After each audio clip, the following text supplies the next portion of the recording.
You know, I was going to play that card. I just got off the plane, but you just took it away from me. So I think it is a very, very important question to answer, to really understand the landscape, the political landscape in Iran, and where does the various diversity of views stand when it comes to issue of human rights, issue of women's rights, equality, and this aspiration for a democratic Iran.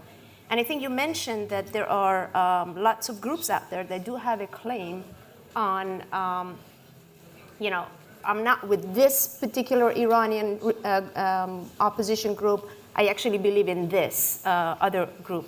So a few years ago, I led a study of different opposition groups to really understand where the core argument is. And when you begin to dismantle the various claims of opposition and various claims of democracy and democratic movement, it really comes down to several key questions. One is their point of view on the issue of supreme leadership, velayat faqih, which is quite frankly the role of Khamenei today in today's politics of Iran. The second question is the view of any opposition when it comes to women's leadership and equality.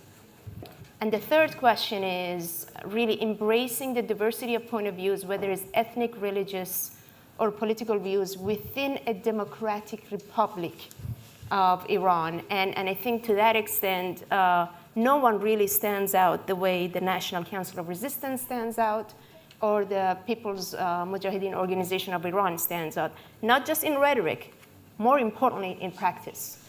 More importantly, in what they've done in the last several decades, both from the leadership and all the way down to the day-to-day engagement with the Iranian public.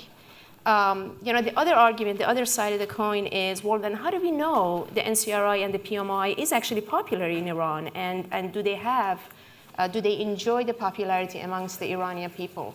So when it comes to measuring popularity of any political views in Iran, it's not as easy as running a survey and really collecting point of views and publishing polls to say, all right, so we've got a popularity of one group versus the other group. Because obviously the Iranian regime has made the price very, very heavy for the Iranian people to really publicly express their support for the NCRI or the PMI, given the fact that thousands of their supporters and their family members have been executed and imprisoned by the regime.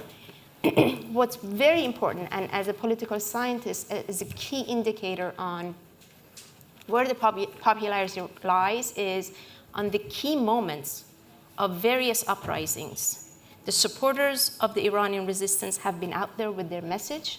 They actually have guided the discourse and the public discussion when it comes to clarity on the slogans that are shouted in the streets of Iran to the slogans that are written on the walls in Tehran and the various cities. So when you really look at all of those messages, you could understand, and as a political scientist, anyone in the room who is interested to conduct that study, you could understand, no matter what the risk is, the supporters of this resistance are out in the streets, are active, and are engaged. The daily protests, the daily uprisings, and various events, whether it's in a public lecture by the government officials, you see students, young people, old people, women, standing up, asking the key questions that really tells you the message of that question comes from the aspiration of those who are, in fact, on the side of the NCRI and not any other opposition group. So hopefully that kind of gives a bit of a context in terms of what's happening inside of Iran, the Iranian people's point of view, as well as the various claims when it comes to the issue of democracy and future free Iran.